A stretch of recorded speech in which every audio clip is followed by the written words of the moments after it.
विपिन शर्मा हमारे साथ वरिष्ठ पत्रकार होने में। विपिन सर, सरकार, दिल्ली की सरकार अपने स्तर पर तो मीटिंग कर ही रही है, जब से सरकार में आई है खूब दौरे भी हो रहे हैं, लेकिन केंद्रीय गृह मंत्री अमित शाह की अध्यक्षता में जो मीटिंग हुई, इस मीटिंग को कैसे देखा जाए? मिशन क्लीन यमुना को लेकर जो प्रयास किए जा रहे हैं उस दिशा में। निश्चित बात है मनोज जी कि ये मुद्दा बड़ा गंभीर है, क्योंकि नदियां जीवनदायिनी हैं, दे आर द लाइफलाइंस। और यहाँ पर एक बहुत बड़ा मुद्दा बन के उभरा था यमुना मैया की सफाई, यमुना नदी की सफाई। तो यहाँ पर अभी निश्चित बात है कि सवाल उठने लाजमी है कि यहाँ पर अगर सिर्फ बैठकों का दौर ही चलता रहेगा तो उससे एक आम आदमी को क्या संदेश मिलेगा।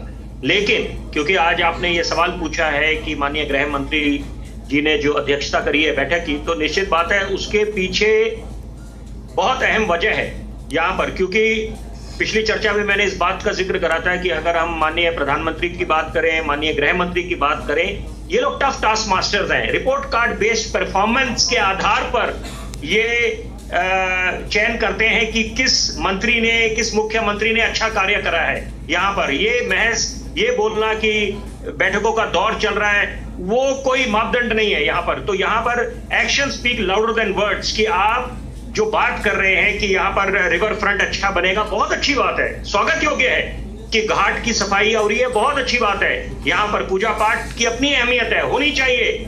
लेकिन साथ साथ ध्यान ये देना है कि अभी तक जो टारगेट आपने सेट करे थे, जरूरी बात आज की चर्चा की यह है कि आपने अगर ये एक टाइम डेडलाइन फिक्स करी थी, तो वहां पर अगर आप अपने डेडलाइन से, अपने मिशन से पीछे रह रहे हैं, तो इसका मतलब है कहीं ना कहीं विफलता है, जो आपको स्वीकार करनी पड़ेगी।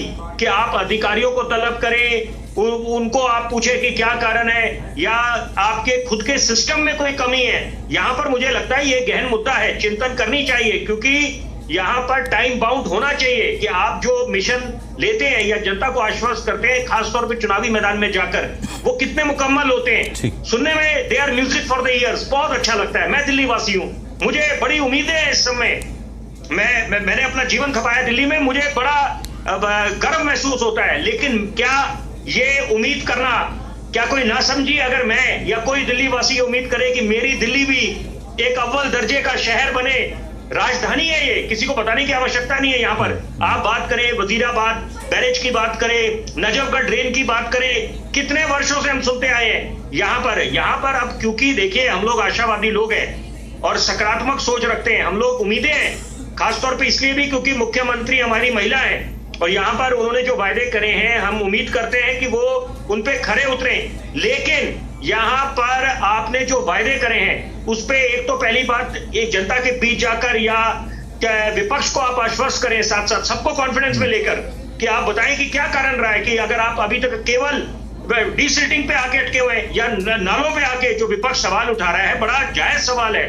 मैं इत्तेफाक रखता हूँ, जो अच्छी बातें होती हैं स्कूल को लेकर, यहाँ पर जो नकेल कसी गई है कि जहां पर मनमर्जी जो फीस को लेकर जो नया एक नया कानून, तो ये बहुत अच्छी बात है, आशीष सूद जी की तारीफ बनती है यहाँ पर। लेकिन यहाँ पर अगर ये अभी तक हम लोग केवल जो अपने डेडलाइन से पीछे जा रहे हैं, और ये तो बड़ा ज्वलंत मुद्दा बन जाएगा कि आपने ये इस चुनावी मैदान में जाकर, ये बहुत बड़ा मुद्दा था कि आप यमुना की सफाई करेंगे। क्योंकि अगर पहली सरकार की बात करें जिनका 10 वर्ष से ज्यादा कार्यकाल रहा, आम आदमी पार्टी, वो क्या कारण था कि अगर जनता ने उनको नकारा। ठीक है विपिन जी, मैं आ रहा हूँ। विपिन जी सवाल तो खैर है, मैं सफाई को लेकर नहीं, ठीक है, तो ये उम्मीद रखना और ये हक बनता है, काम करने पड़ेंगे। ठीक है विपिन जी, मैं आ रहा हूँ। विपिन जी आ रहा हूँ, जितने और नाले हैं। नहीं ठीक है, आ रहा हूँ, मैं आ रहा हूँ।